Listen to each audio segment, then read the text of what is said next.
Foreigners pay more, tougher visa requirements, no more tax-free shopping, and only locals welcome. If the almighty algorithm has been feeding you Japan-related content on Instagram, TikTok or YouTube, chances are you've seen headlines like these. But how much of it is actually true? Is Japan really fed up with the tourists and the over-tourism they bring? And what does that mean for your next ski trip? In this video, I want to fact-check these viral claims, look closely at Japan's tourism boom, and show you how you can still have an incredible time in the extraordinary country that is Japan. This one's a bit of a hot topic, so better pour yourself a cold one. I mean, what else are you gonna have for breakfast? As Abraham Lincoln famously said, don't believe everything you read on the internet just because there's a picture with a quote next to it. Scrolling through Japan-related posts on Instagram and TikTok, I noticed that many different accounts just straight up copy-pasted the exact same text. And when I tried to trace it back to the original source, I ended up in a loop as everyone's using each other as a reference. But let's break down a few of these viral claims, starting with the easy ones before we get into the more controversial stuff. Will you require a visa for your next Japan trip? Not that kind of visa. At the moment, travelers from most countries don't need a visa to enter Japan. However, Japan is developing a system called CESTA, kind of like ESTA in the US or ITA in Canada. It would require travelers to apply for pre-arrival authorization online. However, it's still in development and likely won't roll out until 2028 or even later. And when it does, it'll probably be rather straightforward. So no, you don't need a visa at this point, and I wouldn't worry about it for later either. Is Japan ending tax-free shopping?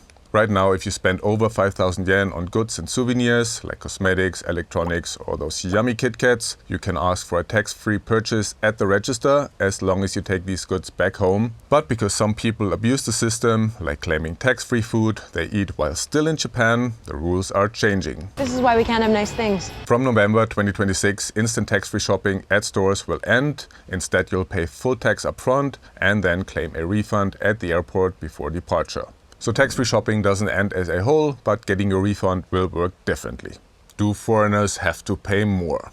Now we're getting into the spicy stuff. A lot of Instagram and TikTok posts make it sound like dual pricing is suddenly everywhere, like every ramen shop in Tokyo now charges foreigners double.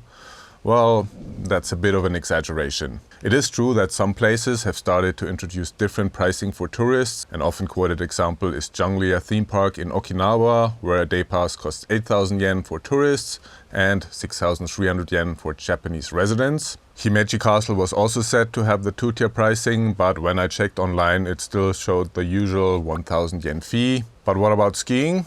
I saw a bunch of posts claiming Niseko introduced dual pricing, saying passes now cost 6,500 yen for tourists versus 5,000 yen for locals. I'm not really sure what they're referring to. Maybe the day pass for mountain biking at Grand Tirafu, but on the website it simply shows 5,000 yen for that. I also checked the Niseko United website and couldn't find anything in respect to the lift tickets for next winter. However, I did notice that prices are going up fast. So yeah, things are getting expensive even if there's no official dual pricing yet. But honestly, dual pricing isn't entirely new. There were times when I've seen higher prices on the English menu at restaurants, and once at a bar in Sapporo, the woman behind the counter told me straight up that I had to pay 200 yen more for my beer because I was a foreigner. I guess my disguise simply wasn't good enough. So should you be worried? Not really. At least not yet. I mean, I wouldn't rule out a possible dual pricing at Niseko and other resorts, and also wouldn't be surprised if this trend slowly grows over time, especially at the major tourist hotspots. But for now, don't sweat it. Are Japanese people tired of foreigners? Well, here's a post that went viral on Twitter and definitely stirred up some debate. At the top it says in English and Chinese that the restaurant is full, but if you can read the small Japanese line below, you're welcome to come in. Now this is just one example, and sure, maybe I'm cherry picking here, but I think it's telling that what matters isn't where you're from, but whether you'll be able to communicate. And it makes sense. English isn't widely spoken in Japan, and using a translation app to talk with 5 foreigners at once, that's just exhausting. So what's the solution? Well, Just learn a little bit of Japanese. You don't have to be fluent, even a handful of useful phrases can go a long way, and Japanese locals will definitely appreciate the effort. So why not try a one-on-one lesson on italki, the sponsor of today's video. italki is a hybrid language learning platform built around personalized one-on-one lessons with real teachers, supported by smart AI tools to help you improve even faster. You can improve your speaking and listening through real conversations with native speaking teachers who give you real-time feedback as you go. And best of all, it's flexible, affordable, and convenient. You pick your teacher and learn on your own schedule. I'm a huge fan of italki and I've already taken over 135 lessons across Japanese, Korean, and even Thai. Having weekly conversations with native speakers has helped me to improve my listening and speaking skills thanks to the real-time feedback I receive. ちかさん、今日はまたカジュアルな話し方で話してもいい？はい。もちろん、いいよ。In Japanese alone, there are over 1,000 teachers to choose from, whether you want help with travel phrases or deep grammar. My lessons are not only super fun, but also keep me motivated to keep up my studies. Between lessons, you can use lesson summaries, flashcards, and AI-powered practice exercises to reinforce what you've learned, while the newly added fun progression features track your learning journey and turn your progress into an interactive and rewarding experience. It really doesn't matter what level you are and how much time you have until your trip to Japan, as you'd be surprised how much you can accomplish in a short time with the right tools. ちかさんは有名な路線の近くに住んでるんだね。そうだね。観光客の間にいつ頃から人気になり始めたんだ？そうね、いつだろうね。2022年にそのインフルエンサーが SNS にその富士山とローソンの写真を投稿してから。コロナの後。そうだね、コロナの後だね。And if you really want to go all in, the 2025 italki Language Challenge just launched. It's a 45-day challenge where you climb the leaderboard, stay consistent, and unlock rewards for staying on track. Lessons are as cheap as $5, and the first 50 people who use my code Andreas9 will get $5 for free when purchasing a $10 credit for your first lesson. So go book your first lesson right now, and you'll have no problem ordering beer, buying lift tickets, or maybe even singing a duet in a hidden karaoke bar. Check the link below to start your language learning journey. I can assure you it'll take your trip to a whole different level. But back to our viral sign. What you need to understand is that Japanese people take customer service incredibly seriously, for locals and for foreigners. So if they can't communicate with you, it often makes them uncomfortable, or at the very least, it becomes exhausting. Most Japanese bars are tiny, sometimes just 6 to 10 seats, and it's quite common for unfamiliar groups to chat with each other. When tourists are there, especially in larger numbers, it can totally change the atmosphere for Japanese customers. That's another concern for the bar owner, who just wants everyone to enjoy themselves equally. And given the limited space, local regulars might suddenly find themselves turned away or decide to stop coming altogether. So once the tourist season ends, what used to be a buzzing neighborhood spot is suddenly empty. But it's not just about the language barrier, it's also about different cultural norms. Japan has myriads of specific customs, and if you're unaware of them, you might unintentionally offend someone, or at least get some disapproving stares. Being noisy on trains, littering, walking while eating, taking calls on speakerphone, these are just a few of the more obvious examples. I think the core concept in Japanese society is this: be considerate of others without being a burden. It's that simple, really. So try to make life easier for the people around you, leave things the way you found them, or even better. You know, Japan isn't clean because someone scrubs the toilet every 15 minutes, it's clean because people clean up after themselves. You drop the toilet paper? Well, pick it up. You spilled broth on the table at the ramen shop? Wipe it before you leave. Don't trash your hotel room just because it's someone else's job. If you make a mess, fix it. And look, I'm not trying to say this to lecture anyone. Yeah, you kind of are. I've made countless mistakes too, and will probably continue to do so. You naughty, naughty boy.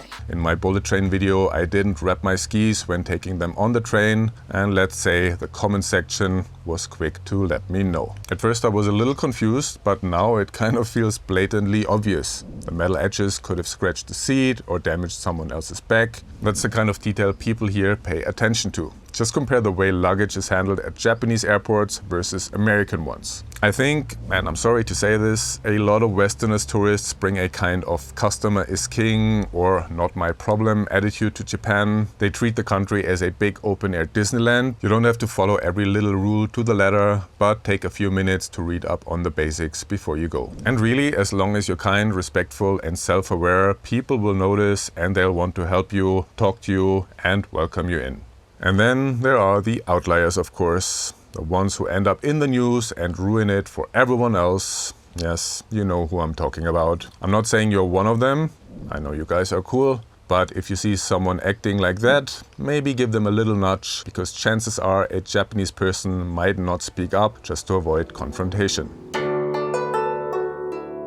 When I went to Japan in early 2024, it was great. I was basically winging my whole 6-week trip, booking affordable 4-star hotels last minute wherever the snow forecast looked best. But in 2025, things already felt a little bit different. Some of the hotels I stayed at the year before weren't available anymore or were more expensive. And looking at the tourism numbers, this trend is only going to get worse in 2026 and beyond. As you can see here, in 2024, Japan already surpassed its pre-pandemic record for international visitors. And in just the first 4 months of 2025, over 14 million people visited Japan. So it's almost guaranteed we'll break the 40 million this year.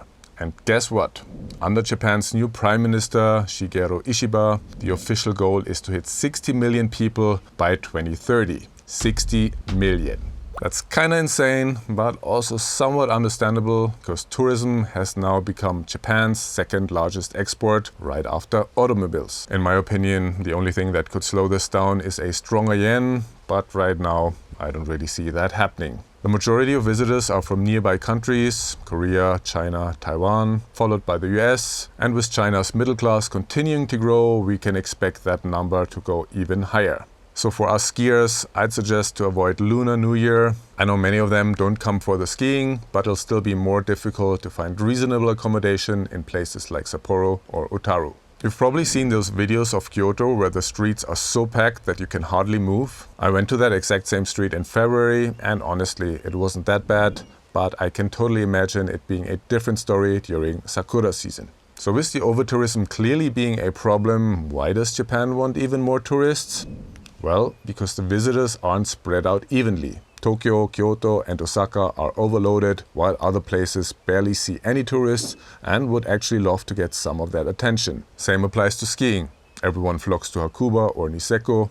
And look, these are awesome mountains. I've skied both resorts in recent years and always had a great time. But in reality, my best powder days were at smaller, lesser known resorts. It was the same at the end of my last trip when I explored southern Japan by bullet train. Of course, I wanted to check out Osaka, Kyoto and Nara. I'd never been. However, I'd much rather go back to Hiroshima, Kobe, Nagasaki and Kagoshima. And there are still tons of other places I haven't been to yet. Now look, I'm not trying to tell you where to go. Especially on your first trip, I totally understand if you want to hit the big name hotspots, skiing or otherwise, but maybe just reduce your time in Tokyo or Niseko a little bit and carve out space for something new. There really are so many great resorts out there, and honestly, Japan is kinda interesting no matter where you go. It's not like Germany, where Munich is the only nice city in the whole country. You're skating on thin ice, boy.